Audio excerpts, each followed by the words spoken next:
எல்லோருக்கும் வணக்கங்க. நான் பாரம்பரிய ஜோதிடர் ரவிக்குமார். இப்போ நாம் பார்க்கக்கூடிய ஒரு தலைப்பு பார்த்தீங்க அப்படின்னா, சனி வக்கர பயிற்சி பலன்களை பற்றி தான் இந்த காணொலியில் பார்த்துட்ருக்குறோம். திருக்கணித முறைப்படி இப்போ சனி பகவான் மீன ராசியில் வக்கரம் அடைகிறார். அதாவது நிகழும் மங்களகரமான விசுவா வசு வருடத்தில் ஆனி மாதம் 29ஆம் தேதி ஞாயிற்றுக்கிழமை காலை 9:30 மணிக்கு, அதாவது சனி பகவான் வக்ரம் அடைகிறார். அவிட்டம் நட்சத்திரம் 1ஆம் பாதத்தில் மகர ராசியில் சிம்ம லக்னத்தில் செவ்வாயுடைய திசையில் 295 டிகிரியில் தான் சனி பகவான் வக்ரமாகிறார். அப்போ வக்ரம் எப்போ நிவர்த்தி ஆகிறார் அப்படின்னு வந்து பார்த்தீங்க அப்படின்னா, கார்த்திகை மாதம் 12ஆம் தேதி இன்னைக்கு வெள்ளிக்கிழமை காலை 9:14க்கு வக்ரம் நிவர்த்தி ஆகிறார்.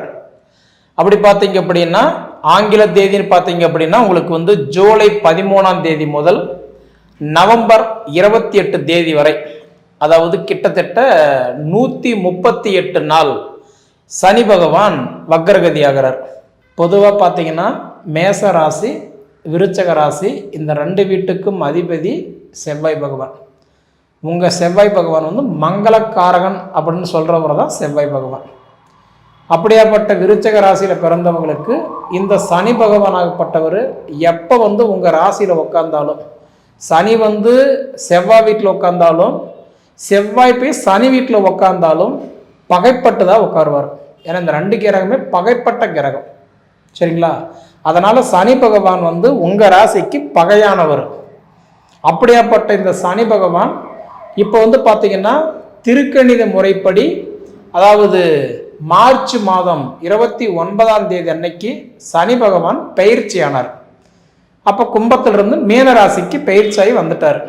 அப்படி வந்த சனி பகவான் வந்து உங்களுக்கு வந்து பஞ்சம சனியா இப்போ வந்து நிற்கிறார். இப்போ எல்லா விருச்சிக ராசிக்காரங்களுக்குமே பஞ்சம சனி. பஞ்சமம் அப்படின்னா 5 பஞ்சபூதம் சொல்லுவாங்க. நீர், நெருப்பு, பூமி, ஆகாயம், காற்று, இது 5ம் சேர்ந்ததான் பஞ்சபூதம். அந்த பஞ்சபூதத்துக்கும் அந்த இடம் தான் இப்போ 5ஆம் இடம் சொல்றது. அதுதான் பஞ்சம சனியை வந்து நிற்கிறார். அப்போ இந்த சனி பகவான் வந்து திருக்கணித முறைப்படி பார்த்தா ஜூலை மாதம் 13ஆம் தேதி அன்னைக்கு இந்த சனி பகவான் வக்ரமாகிறார். பொதுவாக இந்த விருச்சிக ராசிக்கு அதிபதி செவ்வாய்.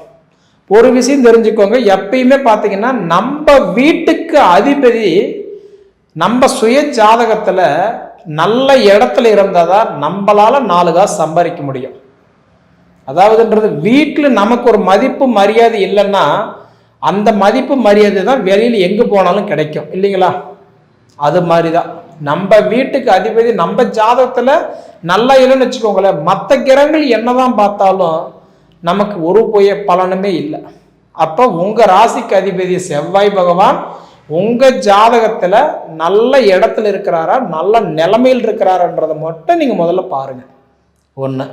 அடுத்தது பார்த்தீங்க அப்படின்னா, இந்த சனி பகவான் வந்து இப்போ வக்ரகதி ஆகக்கூடிய நேரம் பார்த்தா இயல்புக்கு மாறாக வேலை செய்வார்னு சொன்னேன். அப்படி பார்த்தா இப்போ பஞ்சம சனி கிட்டத்தட்ட ஒரு 2.5 வருட காலம் உங்களுக்கு நல்லதா இருக்குன்னு நான் ஏற்கனவே சொல்லியிருந்தேன். அதுதான் உண்மை.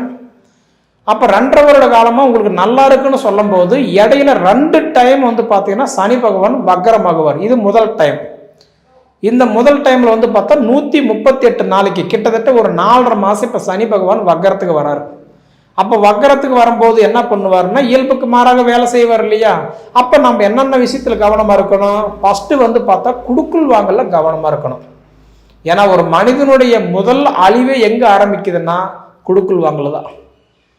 நம்பன்னு சொல்லி கொடுத்துருவோம், வர்றது கொஞ்சம் காலதாமதமாகும், மன உளைச்சலாகும், இதனால மன சங்கடம். மச்சனுக்கு ஒரு உதவி, மாமனுக்கு ஒரு உதவி, சொந்த பந்தத்துக்கு ஒரு உதவி, நண்பருக்கு ஒரு உதவின்னு போய் செஞ்சுட்டு பாவின்ற பட்டம் வாங்கிட்டு உட்காந்துருவோம். எல்லாம் வாங்கி கெட்ட பேர் வாங்கினா விருச்சிக ராசிக்காரங்க பொறுத்த வரைக்கும் கொடுத்து கெட்ட பேர் வாங்கிடுவீங்க. குடும்பத்துக்காக வேண்டிய உழைக்கிற ராசியாருன்னா விருச்சிக ராசி தான். இப்போ வரைக்குமே பார்த்தா அம்மா நல்லா இருக்கணும், அப்பா நல்லா இருக்கணும், எங்கள் அண்ணன் தம்பி நல்லா இருக்கணும், என் அக்கா தங்கச்சி நல்லா இருக்கணும், என் மனைவி நல்லா இருக்கணும், என் பிள்ளைங்க நல்லா இருக்கணும், என்னை சுற்றி இருக்கிறவங்க நல்லா இருக்கணும்னு சொல்லி மற்றவங்களுக்காக வேண்டிய ஓடி ஓடி ஓடி போய் பார்த்தா ஒரு மிஷின் மாதிரி இன்னைக்கு ஆயிட்டீங்க. அப்போ மற்றவங்களுக்கு ஒரு பிரச்சனை ஓடி போய் நிற்கிறீங்க. ஆனால் இன்னைக்கு இருக்கக்கூடிய யோசனை, அறிவு, டேலண்ட் அன்னைக்கு இருந்திருந்தால் நீங்கள் எப்படி எப்படியே வாழ்ந்துருக்கலாம். அன்னைக்கு எப்படி இருந்துட்டீங்க? அதாவதுன்றது எல்லாம் நல்லவங்கன்னு சொல்லி நம்பி போய் இப்போ கெட்டு உட்காந்துருக்கக்கூடிய காலம்.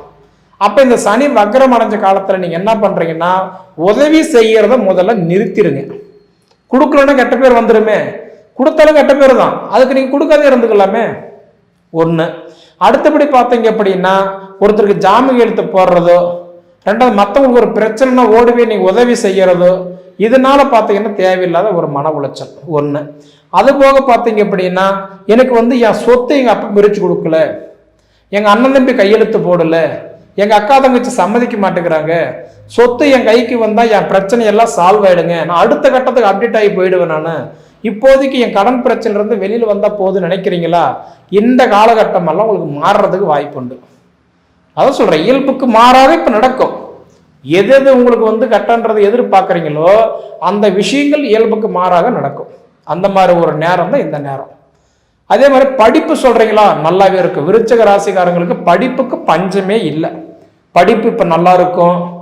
ரெண்டாவது பார்த்தீங்கன்னா, உடல் உபாதிகள் எல்லாம் இன்னைக்கெல்லாம் பார்த்தீங்கன்னா பெருசாக ஒன்றும் தொந்தரவு கொடுக்காது. ஏன்னா உங்களுக்கு போன மார்ச் மாதம் 29ஆம் தேதி வரைக்கும் பார்த்தீங்கன்னா உங்களுக்கு அர்த்தாஷ்டம சனி நடந்தது. அந்த அர்த்தாஷ்டம சனியில் பார்த்தா ரொம்ப அவஸ்தைப்பட்டுட்டீங்க. ஒரு 2.5 வருஷமா, ஒரு 2.5 வருட காலமாக ரொம்ப போராட்டத்தை சந்திச்சிட்டீங்க. கடன் பிரச்சனை ஒரு பக்கம், குடும்ப பிரச்சனை ஒரு பக்கம், பணப்பிரச்சனை ஒரு பக்கம், வாழ்வாதார ஒரு பிரச்சனை வேற, மண்மனை சார்ந்த விஷயங்கள் ஒரு பக்கம் வேற. பைத்தியம் ஒன்று பிடிக்கல. அர்த்தாஷ்டம சனியில வனவாசம் ஒன்று போகல, பைத்தியம் ஒன்று பிடிக்கல. அந்த காலகட்டத்தில் இருந்தால் இப்போதான் கொஞ்சம் வெளியில வந்திருக்கிறீங்க. இந்த வெளியில வந்த காலகட்டம் பார்த்தா உங்களுக்கு ஒரு அற்புதமான நேரம். அப்படி பார்த்தா இப்போ உங்களுக்கு தேவை என்ன, தேவையில்லாதது என்ன, அது நீங்கள் ரெண்டா ஷேர் பண்ணி பிரிச்சுக்கிட்டீங்கன்னா நீங்கள் வாழ்க்கையில கண்டிப்பாக நீங்கள் நல்லா இருப்பீங்க. ஆடம்பர தேவைக்காக பண்றது ஒன்று இருக்குது, அத்தியாவசிய தேவைக்காக ஒன்று பண்றது வேற இல்லைங்களா? இது நம்ம உயிர் பிழைக்கிறது சாப்பிட்டே தான் ஆகணும் அப்படின்றது அது அத்தியாவசியம். இது டேஸ்டா இருக்கு, இது எல்லாரும் சாப்பிட்றாங்களே நம்ம சாப்பிட்டு பார்க்கலான்றது அத்தியாவசியம். அத்தியாவசியம் இப்போ வேண்டாம், ஆடம்பரம் வேண்டாம். அதாவதுன்றது அத்தியாவசியம் வேணும், ஆடம்பரம் வேண்டாம். அது கொஞ்சம் கவனமாக பார்த்துக்கோங்க. ஒன்று. ரெண்டாவது பார்த்துட்டீங்க அப்படின்னா, இன்னைக்கு இருக்கக்கூடிய காலகட்டத்தில் இந்த பஞ்சம சனியில முடிஞ்ச வரைக்கும் அயல்நாட்டுக்கு முயற்சி பண்றீங்களா, வெளிநாடு முயற்சி பண்றீங்களா, இப்போ வேண்டாம். கவர்மெண்ட் வேலைக்கு முயற்சி பண்றீங்களா, இப்போ வேண்டாம். அதாவது அரசியல்வாதி ஆகிறதுக்கு முயற்சி பண்றீங்களா, இப்போ உங்களோட பண நஷ்டமாகும், மதிப்பு மரியாதை கெட்டு போகும். இது போக பார்த்தீங்கன்னா சொந்த பந்தம் எல்லாம் ஒன்னா சேர்ந்து ஒத்துமையா இருக்குன்னு ஆசைப்படுவீங்க. ஆனால் இந்த காலகட்டம் எல்லாமே பகைப்பட்டு தான் நிற்கிறாங்க. அவங்க எல்லாம் மீண்டும் இப்போ சேர்றதுக்கு ஒரு வாய்ப்பு உண்டு. இது போக பார்த்தீங்க அப்படின்னா இன்னைக்கு திருமண வாழ்க்கை, புத்திர செல்வங்கள் பெருகிறதுக்கு ஒரு எதிர்பார்ப்பு உண்டு. இதெல்லாம் ஓரளவுக்கு உங்களுக்கு நல்லாவே இருக்கும். சரிங்களா?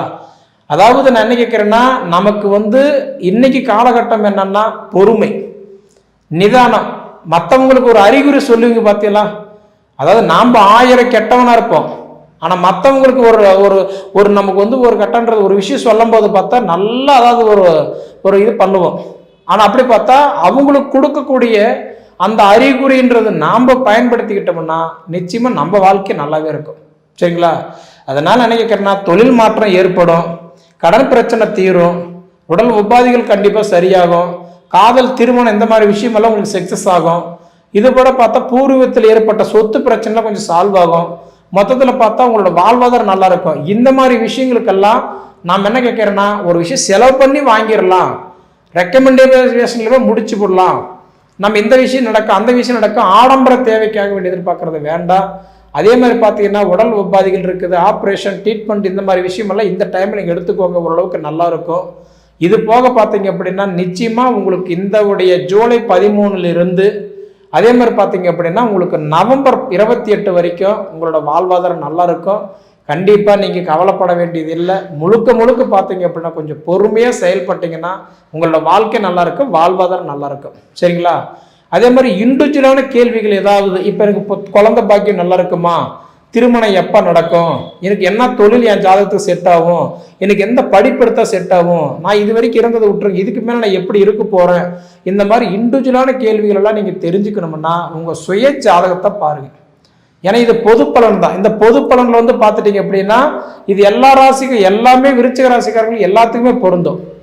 ஆனால் இண்டிவிஜுவலான ஒரு விஷயங்கள் வந்து உங்கள் ஜாதகத்தில் தான் நீங்கள் தெரிஞ்சுக்க முடியும் இல்லைங்களா?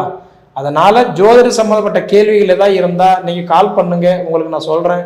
பொது பலன் அப்படின்னா இன்றைக்கி பார்க்குறது நிறைய இன்றைக்கி மீடியா இருக்குது. இன்ஸ்டாகிராம், ஃபேஸ்புக்கு, இன்றைக்கி வந்து பார்த்துட்டிங்கன்னா வாட்ஸ்அப்பில் இன்றைக்கி அதே மாதிரி வந்து யூடியூப்லேருந்து எவ்வளோ விஷயத்தில் நம்ம தெரிஞ்சுக்கலாம் இல்லைங்களா? ஆனால் இண்டிவிஜுவலான விஷயம் நம்ம ஜாதகத்தில் மட்டும்தான் தெரிஞ்சுக்க முடியும். உங்கள் ஜாதகத்தை பாருங்கள், எப்படி இருக்குதுன்னு தெரிஞ்சுக்கிட்டு அதுக்கு தகுந்த மாதிரி போங்க. நல்ல நேரம் இருக்குது, இந்த 4.5 மாதம் கொஞ்சம் கவனமாக இருக்க வேண்டிய நேரம், கொஞ்சம் கவனமாக இருங்க. சரிங்களா?